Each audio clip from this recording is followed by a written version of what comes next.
전신갑주를 취하라라는 제목으로 말씀을 증거하도록 하겠습니다. 우리가 삶을 살아가다 보면 다양한 시험과 고난을 마주하게 됩니다. 이처럼 우리에게 찾아오는 시험과 고난은 하나님께서 허락한 그런 고난도 있지만 우리의 정욕과 과실로 인해서 고난을 만나기도 합니다. 현실을 살아가면서 우리가 경계하고 피해야 할 고난이 있다면 그것은 마귀로부터 오는 그러한 고난일 것입니다. 왜냐하면 사단은 우는 사자와 같이 두루다니며 삼킬 자를 찾고 있기 때문이죠. 그래서 우리는 항상 깨어 기도해야 할 필요가 있습니다. 오늘 본문 말씀은 바울이 에베소 교회 성도들에게 하나님의 전신갑주를 취하라라는 말씀을 증거하고 있습니다. 왜냐하면 바울은 에베소 교회 성도들에게 지금은 영적 전쟁 중에 있다는 사실을 알려주고 싶었기 때문입니다. 이처럼 사단은 어떤 추상적인 존재가 아니라 우리의 가정과 우리의 일터와 더 나아가서는 세계와 열방 가운데 악한 영향력을 끼치는 그러한 존재라는 것입니다. 그렇다면 사단은 우리 주변에서 어떠한 모습으로 존재하고 있습니까? 사단은 마치 우리 눈에 뻔히 보이게 TV의 만화처럼 굉장히 무서운 괴물처럼 등장하지는 않습니다. 사단은 어떤 모습으로 찾아오냐면 광명한 천사와 같은 모습으로 은밀하게 등장합니다. 때로는 스마트폰에 저장된 게임으로 우리를 유혹하기도 하고요. 때로는 음란한 영상으로 우리를 유혹하기도 하죠. 또 때로는 달콤한 와인 한 잔으로 우리를 유혹하기도 합니다. 이처럼 사단은 은밀한 유혹으로 처음에는 아무렇지도 않게 감기처럼 다가오지만 나중에는 우리가 제어할 수 없는 죄악과 파멸의 길로 빠져들게 하는 그러한 힘이 있습니다. 그러나 우리는 대부분 이와 같은 사단의 공격에 대해서 어떤 자세로 일관하냐면 너무나도 둔감하게 반응하곤 합니다. 그래서 오히려 죄가 가득한 공간에 출입하는 것을 아무렇지도 않게 여기고 오늘도 꺼리낌 없는 마음으로 신앙생활을 이어가고 있는지 한번 돌이켜볼 필요가 있다는 것입니다. 그러나 오늘 이 시간 여러분들이 분명히 아셔야 할 것은 사단은 우리 삶에 은밀하게 찾아와서 무서운 속도로 죄를 퍼뜨린다는 것입니다. 그러므로 여러분의 삶에 찾아온 은밀한 죄가 있으시다면 이 시간부로 영적 전쟁을 선포하시기를 소망합니다. 종교개혁자 마틴 루터는 새가 하늘 위로 날아다니는 것은 막을 수 없지만 우리 머리 위에 둥지를 트는 것은 막을 수 있다고 말했습니다. 이 말의 의미가 무엇이냐면 죄가 우리 주변을 맴도는 것은 어쩔 수 없지만 우리가 마음만 먹으면 우리 마음에 죄악이 자리 잡는 것을 피할 수 있다는 것을 그렇게 말하고 있는 것입니다. 이처럼 우리는 죄가 가득한 세상에서 치열한 영적 전쟁을 벌이면서 살아가고 있습니다. 그러므로 우리는 신앙생활을 할 때 죄악이 가득한 현장을 굳이 찾아갈 필요가 없습니다. 예를 들면 이 정도는 괜찮겠지, 이 정도는 괜찮을 거야 하는 그런 안일한 마음으로 불신자들이 가득한 그런 자리에, 그런 술자리나 이런 자리에 동석한다거나 불신자들이 하는 욕설이나 음란 패설들을 여러분들도 똑같이 한다면 어떻게 되겠습니까?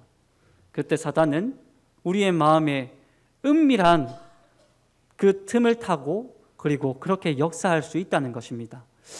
아마도 여러분들은 예배에 대한 마음을 그때부터 조금씩 잃어버리고 말 것입니다. 그래서 예배의 기쁨을 다시 회복하는 데는 오랜 시간이 걸릴 수 있다는 것입니다. 그 중에는 이런 마음을 품으시는 분들도 있을 것입니다. 나는 죄의 자리에 있어도 다시 기도하면 예배의 기쁨을 금방 회복할 수 있을 거야 라는 그런 막연한 자신감을 내비치시는 분도 있을 수 있습니다. 그러나 죄의 유혹이라는 것, 그리고 죄에 빠져 있을 때는 다시 은혜를 회복하는데 의외로 우리는 잘 모르지만 그런데 그 은혜를 회복하는 데는 의외로 굉장히 오랜 시간이 걸린다는 것을 오늘 이 시간 유념하시기를 바랍니다. 금방 일어설 수 있겠지, 금방 일어날 수 있을 거야 하는 그런 마음이 그때 당시에는 있지만, 그러나 다시 회복하는데 의외로 오랜 시간이 걸릴 수 있다는 것을 다시 한번 꼭 유념하시기를 바랍니다. 만약 여러분들 가운데 은혜를 회복하는 어려움을 겪으시는 분들이 이 중에 계십니까? 그렇다면 오늘 본문 말씀을 통해서 어떻게 하면 은혜를 회복할 수 있는지 말씀을 통해서 한번 살펴보도록 하겠습니다. 첫째로 우리는 영적 전쟁을 선포해야 합니다. 우리는 주님 다시 오실 그날까지 영적 전쟁을 선포하는 그러한 성도가 되어야 합니다. 에베소서 6장 10절 말씀을 다 같이 읽어보도록 하겠습니다. 시작. 끝으로 너희가 주 안에서와 그 힘의 능력으로 강건하여 지고. 아멘. 바울은 처음부터 끝으로 라는 말로 10절 말씀을 의미심장하게 시작하고 있습니다. 끝으로 라는 말은 개역 한글 성경으로 번역한다면 종말로 라는 말로 번역할 수 있습니다. 교회가 주님 다시 오실 날까지 감당해야 할 사명이 있다면 그것은 복음 증거라고도 할 수 있지만, 오늘 이 에베소 교회에서 말씀하고 있는 것은 교회가 주님 다시 오실 날까지 감당해야 할 또 다른 사명이 있다면 그것은 영적 전쟁이라고 할 수 있는 것입니다. 그러나 사단은 교회가 영적 전쟁을 감당하지 못하도록 항상 방해하는데요, 어떤 때는 끊임없이 우리 삶에 어려운 시험거리를 안겨줘서 신앙생활을 원만하게 하지 못하도록 낙심하게도 하고요, 또 어떤 때는 우는 사자와 같이 삼킬 자를 찾는 그런 어떤 사단의 유혹에 우리가 넘어지기도 합니다. 그렇다면 이러한 영적 전쟁을 감당하기 위해서 우리는 어떤 마음을 지녀야 하겠습니까? 여호수아 1장 7절 말씀에는 이렇게 말씀하고 있습니다. 여호수아 1장 7절 말씀을 다 같이 한번 읽어보도록 하겠습니다. 시작. 오직 강하고 극히 담대하여 나의 종 모세가 내게 명령한 그 율법을 다 지켜 행하고 좌로나 우로나 치우치지 말라. 그리하면 어디로 가든지 형통하리니. 아멘. 여러분들이 영적 전쟁을 감당하기 위해서 지녀야 할 마음의 자세는 강하고 담대하라 하는 그런 어떤 마음입니다. 그렇게 하면 우리가 마음을 강하고 담대하게 할 때 그때 영적 전쟁을 감당할 수 있다는 것입니다. 에베소서 6장 10절 후반부 말씀에서는 바로 주 안에서 그 힘의 능력으로 강건하여 지고라고 그렇게 말씀하고 있습니다. 사단을 성경에서는 또 무엇이라고 어떤 단어를 쓰고 있냐면 옛 뱀이라고 그렇게 말하기도 하고 마귀라고도 말하기도 합니다. 그리고 세상 권세 잡은 자라고도 표현하기도 하죠. 그런데 이러한 사단의 공격을 이기기 위해서 우리가 회복해야 할 태도가 있는데요, 그것은 우리가 영적으로 강건해져야 한다는 것입니다. 무엇보다 우리가 영적으로 강건해지기 위해서 회복해야 할 것은 바로 예배 생활을 회복해야 한다는 것입니다. 우리는 흔히 일상생활에 바쁘다는 핑계로 가장 기본적인 예배 생활을 놓치고 살아갈 때가 너무나도 많습니다. 그러나 예배 생활을 소홀히 하면 할수록 우리의 영적인 힘은 점점 약해질 수밖에 없다는 거죠. 만약 여러분 가운데 신앙생활이 느슨해진 분이 계시다면 오늘 이 시간 사단의 공격 대상이 되기 쉽다는 것을 깨달으시기 바랍니다. 그렇다면 우리가 사단의 공격에서 승리하기 위해서 우리는 어떻게 해야 되겠습니까? 앞서 말했듯이 매주 드리는 이런 예배 생활을 우리가 회복해야 할 줄 믿습니다. 여러분, 매주 드리는 주일 예배와 그리고 수요 성령 기도회에서 주님을 간절히 찾으시고 주님을 만나시는 그러한 은혜가 여러분 삶 가운데 경험되어지시기를 소망합니다. 그리고 그날 드리는 예배를 통해서 여러분의 삶의 영적 전쟁을 선포하시고 그리고 날마다 일상생활 가운데 겪어지는 그러한 삶 속에서의 그런 영적 전쟁에서 승리하는 삶을 살아가시기를 소망합니다. 그때 하나님께서 여러분에게 은혜를 허락하실 줄 믿습니다. 둘째로 우리는 전신갑주를 취하여 입어야 합니다. 우리는 영적인 무장을 하고 우리 삶의 영적 전쟁을 선포하여야 합니다. 바울은 에베소서 6장 11절 말씀에서 이렇게 말씀하고 있습니다. 에베소서 6장 11절 말씀을 우리가 다 같이 읽어보도록 하겠습니다. 시작. 마귀의 관계를 능히 대적하기 위하여 하나님의 전신갑주를 입으라. 아멘. 전신갑주의 사전적인 의미는 중무장한 보병이 전투장비를 갖추어 입고 있는 그런 상태를 가리킵니다. 이처럼 전쟁 중에 있는 군인들이 전신갑주를 취하여 입고 있다는 것은 그 상황이 매우 전투적이고 위험한 상황이라는 것을 알 수 있는 대목입니다. 바울은 에베소 6장 11절 말씀에서 우리가 전신갑주를 입어야 하는 이유를 마귀의 관계를 능히 대적하기 위해서라고 그렇게 말씀하고 있습니다. 성경에서 마귀를 앞서도 말했지만 처음부터 살인한 자요, 거짓의 아비요, 거짓말쟁이라고 말씀하고 있는데요. 이와 같이 마귀의 관계를 대적하기 위해서 우리는 하나님의 전신갑주를 취하여 입어야 한다는 것입니다. 여기서 사도 바울은 에베소 성도들을 향해서 전쟁에 나가는 군사로 그렇게 비유하고 있는 것입니다. 이처럼 군인들이 전쟁 준비가 다 끝났을 때 전쟁에 참전했듯이 주의 군사된 우리들도 영적 전쟁이 끝났으면 전쟁터로 나가야 한다고 그렇게 말씀하고 있습니다. 이에 대해 우리는 전쟁터에 나가기 전에 적군이 누구인지 분명히 숙지할 필요가 있습니다. 예를 들면 우리나라 국방부에서 대한민국의 주적이 북한이라고 분명히 명시하고 있듯이 예수님을 믿는 우리 성도들도 주적이 누구인지 분명히 숙지할 필요가 있다는 것입니다. 그렇다면 우리 성도들의 주적은 누구입니까? 바로 사단입니다. 그렇습니다. 에베소 6장 12절 말씀에서는 우리의 주적이 누구인지 분명히 밝히고 있습니다. 에베소 6장 12절 말씀을 다 같이 한번 읽어보도록 하겠습니다. 우리의 씨름은 혈과 육을 상대하는 것이 아니요 통치자들과 권세들과 이 어둠의 세상 주관자들과 하늘에 있는 악의 영들을 상대함이라. 아멘.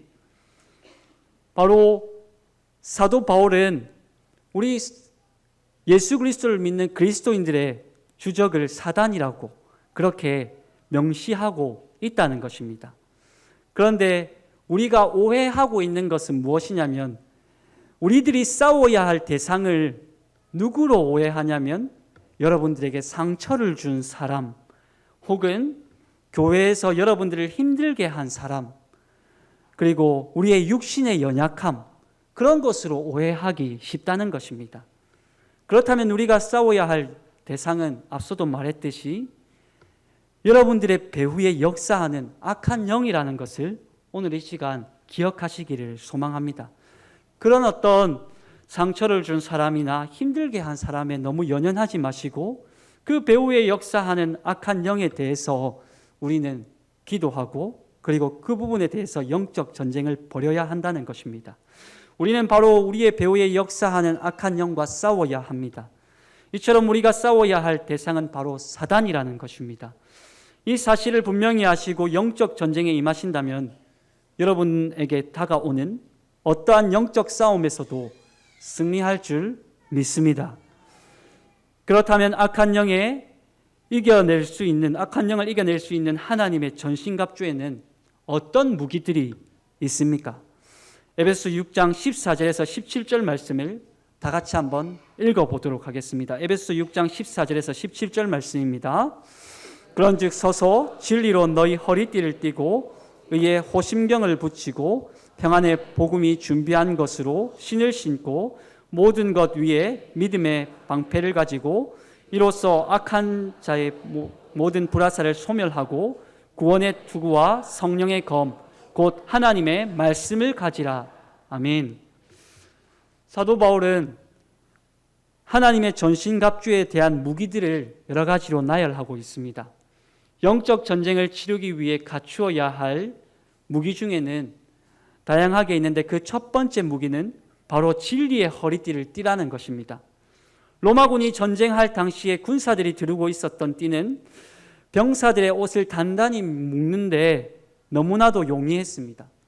특별히 병사들의 띠로 로마의 군사들은 전쟁할 때 적군을 찌르는 검을 꼭 붙들어 매는데 그 띠를 이렇게 사용했는데요. 이렇게 띠를 메고 검이 이렇게 차져 있었다는 거죠. 이와 같이 우리들도 말씀의 허리띠로 여러분의 마음의 중심을 단단히 묶지 않으면 삶의 어떤 고난이나 시련에 쉽게 흔들리기 쉽다는 것입니다. 그래서 여러분의 마음을 진리의 허리띠로 묶어야지 복음을 땅끝까지 증거할 수 있다고 그렇게 말씀하고 있습니다.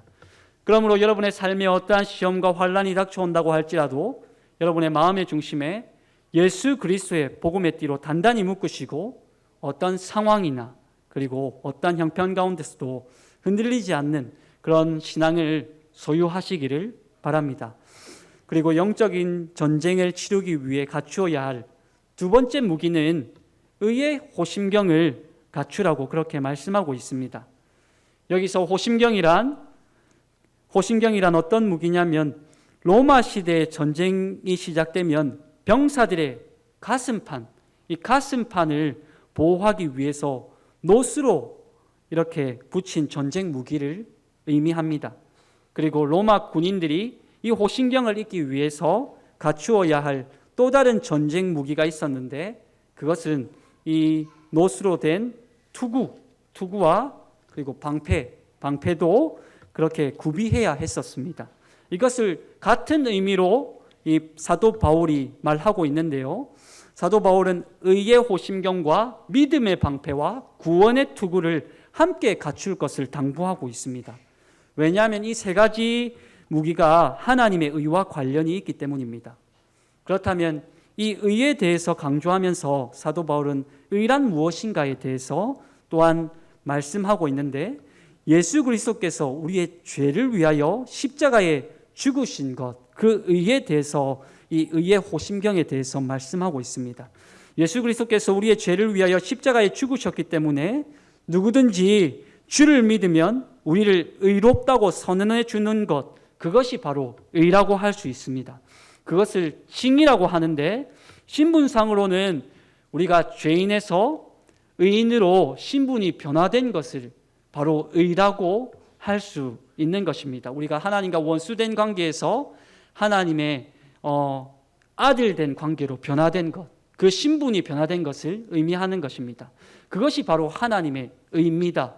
내가 이제 아들 되었다라고 그렇게 하나님께서 선언해 주는 것입니다. 이처럼 로마 군인들이 가슴을 보호하는 호심경을 그 의를 가슴에 붙이고 전쟁에 임하였듯이 우리 성도된 그리스도인들도 그 그리스도의 의를 가슴에 붙이고 영적 전쟁에 임하라고 그렇게 사도 바울은 말하고 있습니다. 그렇습니다. 우리 모두가 예수 그리스도의 의를 가슴판에 새기고 구원의 투구를 쓰고 믿음의 방패로 사단의 불화살을 막아냈을 때 영적 전투 가운데서 승리할 수 있다는 것을 그렇게 말하고 있는 것입니다. 이와 같이 영적 전쟁이라는 것은 어려운 것이 아니라 그 가운데서 바로 그 의를 붙들고 나아가는 것을 의미하는 것입니다. 오늘 이 시간 사단이 여러분이 낙심해 있는 그 마음을 지속적으로 정죄하고 있다면 이 시간 예수 그리스도의 이름으로 여러분들 선포하시기를 바랍니다.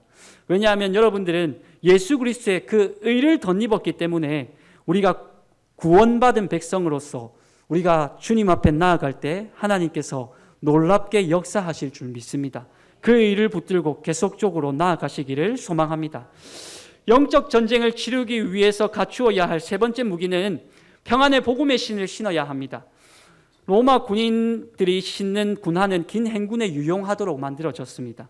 그래서 로마 군인들은 항상 행군하기 편안한 신을 신고 전투에 임했습니다. 이사야 52장 7절 말씀을 다 같이 읽도록 하겠습니다. 좋은 소식을 전하며 평화를 공포하며 복된 좋은 소식을 가져오며 구원을 공포하며 시온을 향하여 이르기를 내 하나님이 통치하신다 하는 자의 발이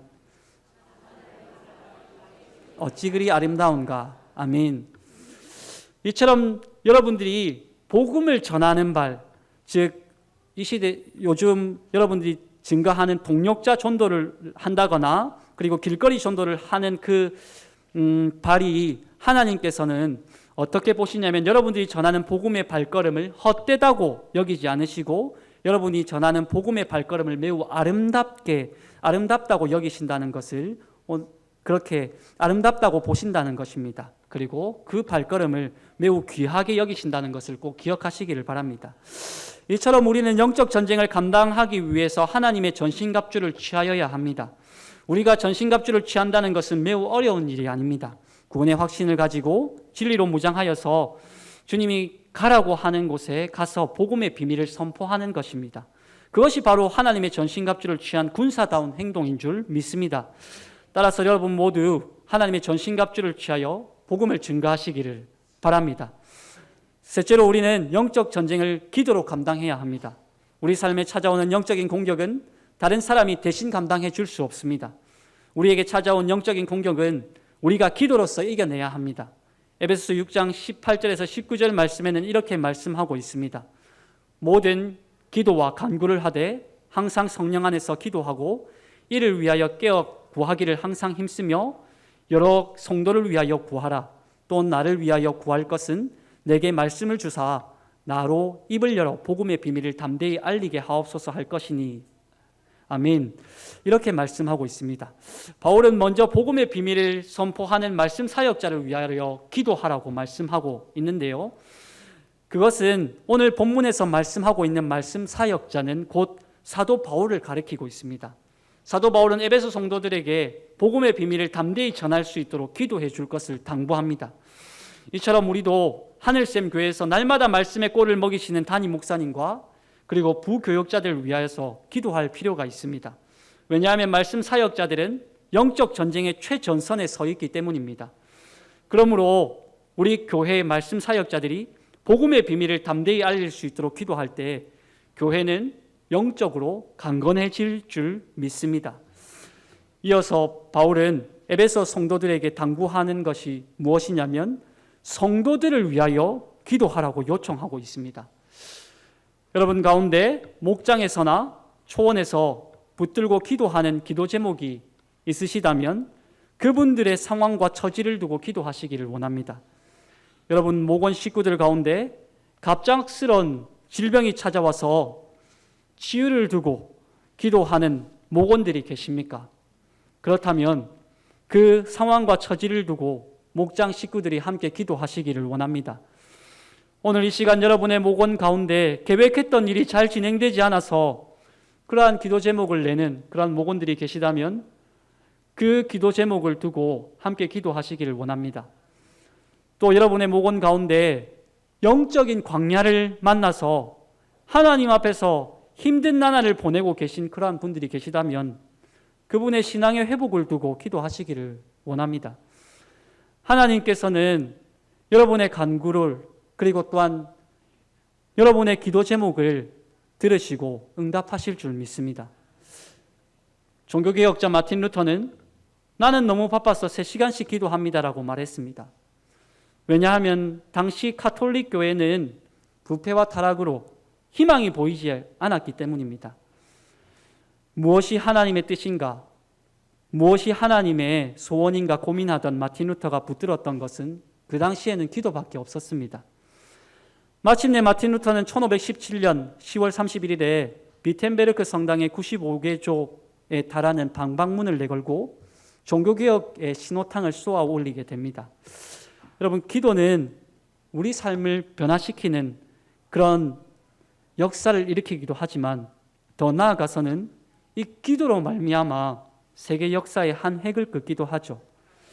그만큼 기도는 역사하는 힘이 큽니다. 여러분 지금 이 순간 여러분의 삶이 너무나도 바쁘십니까? 그래도 그 바쁜 시간을 내어서 기도하는 데 투자하시기 바랍니다. 그때 여러분의 삶이 변화될 것이고 그리고 더 나아가서는 우리의 가정과 우리의 교회와 그리고 우리의 지역사회와 나라가 변화될 줄 믿습니다. 그것을 기대하시기를 바랍니다. 여러분의 삶에는 어쩌면 치열한 영적 전쟁이 계속되어지고 있을 수 있습니다. 그것을 눈을 들어 깨어서 볼 수 있는 눈은 기도밖에 없습니다. 이제 말씀을 마무리하도록 하겠습니다. 사단은 끊임없이 우리를 공격하기 위해서 언제나 틈을 노리고 있습니다. 우리의 생각이나 우리의 가치관이나 우리의 연약한 마음을 항상 엿보고 그 틈을 노리고 있습니다. 이러한 일촉즉발의 상황 속에서 여러분들은 지금 여러분의 삶에서 어떤 무기를 들고 있습니까? 어쩌면 우리는 한 가지 무기를 들고 다 들고 있다고 착각하고 있을 수도 있습니다.